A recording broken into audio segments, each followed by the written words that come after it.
Okay, here on the Dodge Horny Big truck, we have the dent sanded out, hammered. So we popped the dent out by going around it and hammering down the high spots, and that helped bring out the low.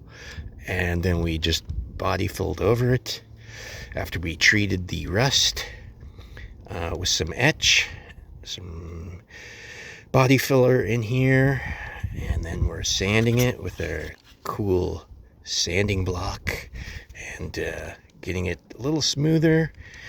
And eventually it'll go down spot putty and more sanding, and then we'll put it into some more primer and some more sanding and get her into paint, and then we'll take care of this whole top section of the tailgate, which has seen a little better days, but that's the major dent. It was right there, rusty, dented, looked bad.